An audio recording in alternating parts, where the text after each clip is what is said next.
Halo sahabat Veriglow, selamat datang kembali di Veriglow Official Channel.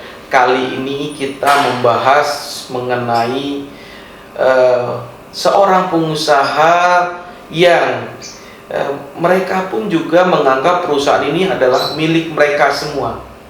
Ya, itu salah. Kalau seorang pengusaha dia datang selalu telat, pulang selalu cepat, dia datang dengan pakaian asal-asalan, dia seenaknya menggunakan keuangan kantor.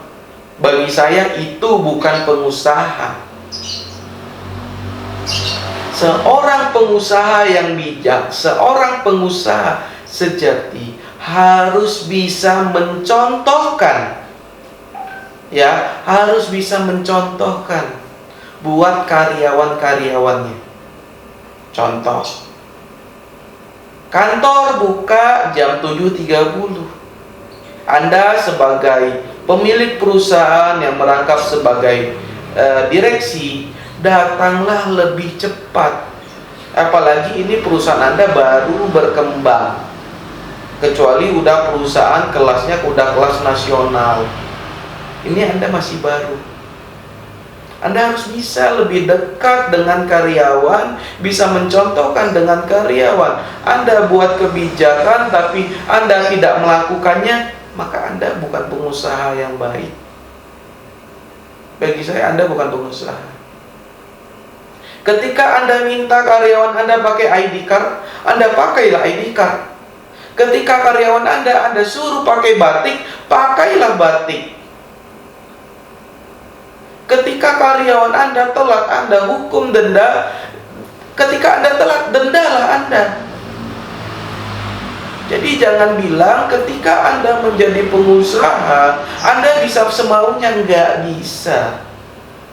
Ketika Anda memilih menjadi pengusaha, Anda harus bisa menjadi pribadi yang lebih baik daripada karyawan Anda. Karena karyawan Anda pasti akan mencontoh Anda. Ya, jadi jangan sampai Anda berpikir Anda sebagai pengusaha, Anda sebagai pemilik perusahaan, Anda semaunya. Itu nggak bisa, teman-teman. Ya, sahabat Veriglow yang sudah menjadi pengusaha maupun yang belum menjadi pengusaha, ingatlah itu. Dan saya minta Anda sebagai pengusaha, pedulilah kepada karyawan. Ini ada satu tips dari saya agar karyawan tidak ditinggalin, agar Anda tidak ditinggalin oleh perusahaan, oleh karyawan Anda, ya, agar karyawan tidak keluar masuk. Kuncinya cuma satu. Anda memposisikan diri Anda sebagai keluarga dari mereka. Anda memposisikan diri Anda sebagai kakak dari mereka. Saya ketika bangun perusahaan setelah saya jatuh di 2017, akhirnya saya bangkit, ya, berjuang. Apa yang saya lakukan sederhana.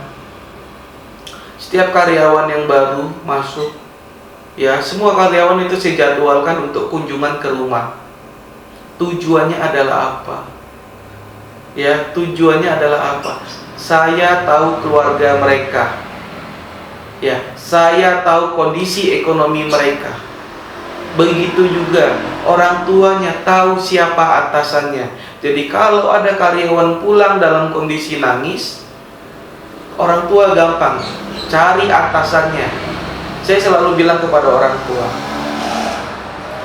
ketika anak bapak ibu telah bergabung ke perusahaan saya, berarti anak bapak ibu adalah tanggung jawab saya. Ketika terjadi apa-apa dalam pekerjaannya, maka semua tanggung jawab saya. Jadi silakan bapak ibu marahin saya ketika anak bapak ibu pulangnya dalam kondisi nangis. Tapi saya minta izin kepada bapak ibu ketika anak bapak ibu dalam lingkungan bekerja, dalam waktu bekerja, anak bapak ibu bandel, saya minta izin untuk marahin, omelin anak bapak ibu. Karena ketika dalam jam bekerja, hari kerja, lingkungan kerja, itu anak bapak ibu menjadi tanggung jawab saya. Nah, itu yang saya lakukan. Mungkin kata orang, Fer, lu buang-buang waktu aja. Lu gila, ngapain ngurusin karyawan? Karyawan mah yang penting dia kerja, lu gaji, selesai. Bagi saya, karyawan itu bukan hanya sebatas pekerja. Kalau cuma sebatas pekerja, saya mempekerjakan robot. Karyawan itu saya menjadikannya adalah apa? Keluarga saya. Makanya selalu saya bilang ke karyawan, ketika kalian ada masalah, terutama masalah ekonomi, jangan diam, ngomong ke kami. Perusahaan akan mencari cara agar untuk bisa ngebantu teman-teman. Jadi nggak usah ya kalian menjadi pengusaha yang begitu masa bodohnya. Karena usaha menjadi pengusaha itu nggak mudah, guys. Menjadi pengusaha itu kita sama aja kita menyerahkan diri kepada Tuhan, pemilik alam semesta ini. Nih kita punya perusahaan tapi kita tidak disenang oleh karyawan doanya jelek terus. Akhirnya bisnis kita nggak akan bisa besar. Kita punya karyawan kerja karena terpaksa, akhirnya dia kerja asal-asalan. So, kontribusinya nggak bagus. Perusahaan juga yang rugi. Nah, Ferry Glow berusaha untuk membangun tim itu dari hati, membangun tim itu dengan kekeluargaan. Jadi saya berpesan kepada sahabat Ferry Glow yang lagi membangun perusahaan atau sudah memiliki perusahaan, sayangilah karyawan Anda seperti Anda menyayangin keluarga Anda. Oke, sekian dari Ferry Glow. Semoga motivasi bisnis kali ini bisa menjadi masukan yang sangat berarti bagi teman-teman yang baru memulai usaha atau yang lagi membangun perusahaan tetapi perusahaannya bergerak stagnan.